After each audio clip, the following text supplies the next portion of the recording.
Good morning.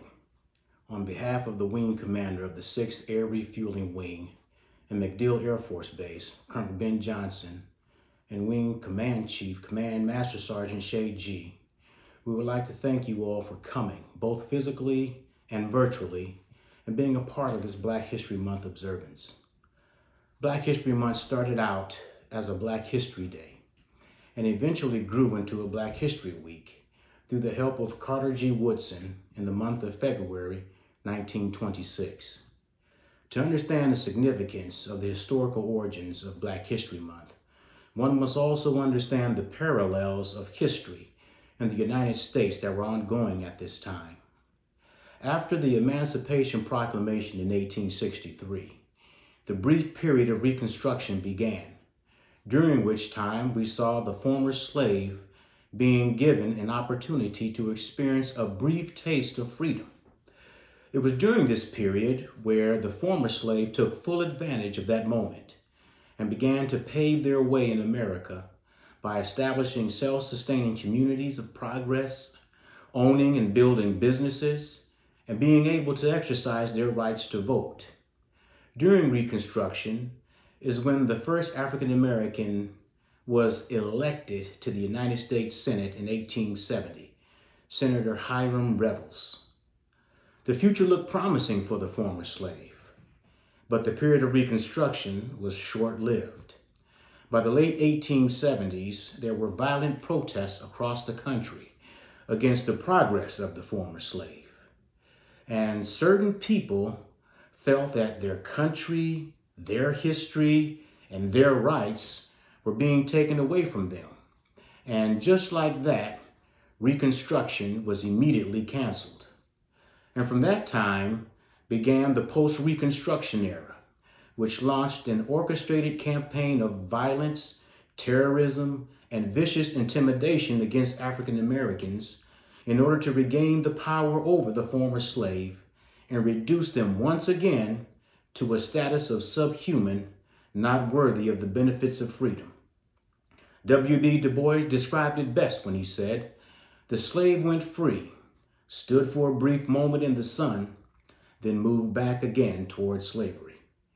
To understand the magnitude of all of these accomplishments of firsts that we talk about and celebrate today, it is imperative that one consider the systematic force of the whole of government, diplomatic, information, military, and economic, from the federal, state, and local levels all the way down to the kitchen table, that were used to deny the African American any opportunity of equality or any opportunity to coexist in a nation that would not accept him as an equal.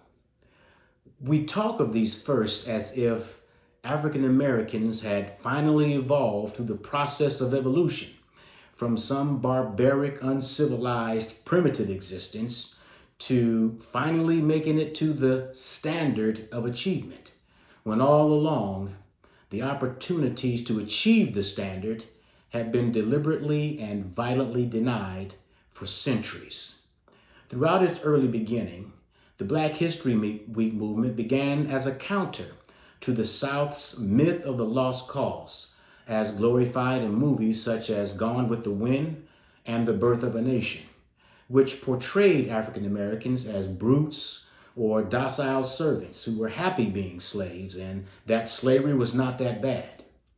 The Birth of a Nation, originally called The Klansman, where the Ku Klux Klan is depicted as the hero, was the first full-motion picture to be screened at the White House by President Woodrow Wilson, which epitomized the sentiments of America at the highest levels as to the status and portrayal of America's former slaves. As African Americans would continue to fight through the violence and terrorism of post-Reconstruction, they wavered not in their pursuit to be totally free and accepted as American citizens. From the Dred Scott versus Sanford decision in 1857, in which the United States Supreme Court ruled that people of African descent were not included and were not intended to be included under the word citizens in the Constitution, to Plessy versus Ferguson in 1896, in which, again, the United States Supreme Court ruled on the doctrine of separate but equal. African Americans would continue to fight for equality and fight for this country. It was not until 100 years after Reconstruction, in 1976, when President Gerald Ford officially recognized Black History Month during the bicentennial celebration of America. As we talk about the theme of military first for African Americans, we cannot begin without mentioning Crispus Attucks, who was the first person to die in the defense of this nation during the Revolutionary War in 1770. Then, more than 100 years later, there came Henry Ossain Flipper, the first African American to graduate from West Point in 1877. Flipper was born in 1856. He was born a slave in Thomasville, Georgia. It is poetical that the city and state of the first African American to graduate from West Point would also be the birthplace of the first African American Secretary of Defense, General Retired Lloyd Austin, who was also from Thomasville, Georgia, and who was also a West Point graduate. Now, this is not poetical in the sense of its beauty, but poetical in the sense of Maya Angelou's poem, Still I Rise. You may write me down in history with your bitter, twisted lies. You may trod me down in the very dirt, but still, like dust, I'll rise. Although Flipper served with distinction and a high level of competency, he was court-martialed and dishonorably discharged from the Army on unsubstantiated charges. In 1994, Flipper's case was reviewed and found to be unjust and extremely severe. More than 100 years after his sentence, his court-martial was revoked, his discharge was changed to honorable, and President Clinton posthumously pardoned Flipper of his conviction. Following in the path of Flipper was a man by the name of Charles Young, who became only the third African American to graduate from West Point in 1889, and became the first African American to reach the rank of colonel in the United States Army in 1917. It's worth mentioning that just this month, Colonel Young was posthumously promoted to Brigadier General. Again, 100 years after his death. I hope you're catching this 100-year theme that I'm subliminally throwing out there. Under the direct leadership of Colonel Young, as commander of the 9th Cavalry Regiment, would come the blooming prospect of yet another great trailblazing pioneer by the name of Benjamin Oliver Davis, who was commissioned as a lieutenant in 1901. Benjamin Davis would continue to fight his way through discrimination with distinction, and in 1940 will become the first African American to be promoted to the rank of general in the United States Army. The military was still segregated at this time. Why is this Army military history so significant for someone in the Air Force here at MacDill Air Force Base? It is because General Benjamin O. Davis would give birth to yet another trailblazing pioneer by the name of Benjamin O. Davis, Jr., who will become the founder of the Tuskegee Airmen and become the first African-American brigadier general in the Air Force. General Davis Jr. became only the fourth African-American to graduate West Point in 1936. General Davis Jr. then paved the way for Air Force General Daniel Chappie James Jr. to become the first African-American four-star general in all of the services in 1975.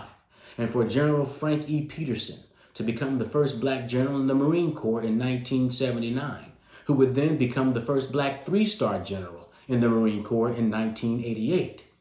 Another fact, since 1988, the Marine Corps is the only remaining service that has not promoted an African American to the rank of four-star general in all of the services in its 246 years history as of today. Immediately after the murder of Dr. Martin Luther King Jr., and as riots erupted in several areas across the country, General Chappie James addressed a gathering of Air Force Association officers, at which he declared that in spite of events and resistance to progress, he said, "I'm not disgusted. I'm a citizen of the United States of America, and I'm no second-class citizen either. And no man here is, unless he thinks like one and reasons like one and performs like one. This is my country, and I believe in her, and I will serve her, and I will contribute to her welfare whenever and however I can. As one can clearly see the historical challenges of systemic racism and systemic discrimination that tried to break down these leaders while they serve honorably in uniform, it is just as clear that they chose to use the hatred against them as a driving force to prove that they belonged and demonstrated an unyielding fealty to the promise of freedom in this country, in spite of being denied those very freedoms when they came back from fighting for this nation. Did you want to see me broken, bowed head and lowered eyes, shoulders falling down like teardrops, weakened by my soulful cries? You may shoot me with your words. You may cut me with your eyes. You may kill me with your hatefulness, but still, like air, I'll rise. These benchmarks of first by these undeterred leaders squarely paved the way for General Colin Powell to become the chairman of the Joint Chiefs of Staff, a General Charles Q. Brown to become the Chief of Staff of the Air Force, for a Secretary Lloyd Austin to become the Secretary of Defense, for a Secretary Christine Wormuth to become the first woman Secretary of the Army, for a General Laura Richardson to become the first woman Geographic Combatant Commander. I could name the first Indigenous or Native American General Officer, or the first Asian Pacific Islander General Officer, or the first Latin or the first woman General Officer. But that would not do justice toward capturing the centuries of history of the men and women who burnished their way through blood, hatred, violence, and outright terror in the hopes of having themselves and their posterity seen and woven into the very fabric of the American story that we call the greatest democracy. If you really want to acknowledge a first and bring real honor in the spirit as to why we have this month in the first place, consider Colonel Paris Davis, who was one of the first African-American officers admitted into Special Forces in the 1960s.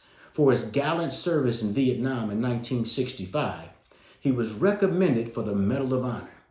But unfortunately, due to racism, his Medal of Honor paperwork mysteriously disappeared, not once, but twice. Today, 57 years later, there is still a problem at the gate as it comes to him being awarded this award. Maybe it will be awarded to him 100 years from now, posthumously, rather than post haste, and acknowledge him immediately for his service while he yet lives. And yes, he is still alive.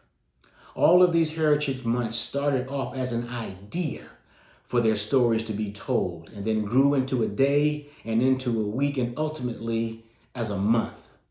The reason why we have these special months is not because these groups think that they are special in any kind of way.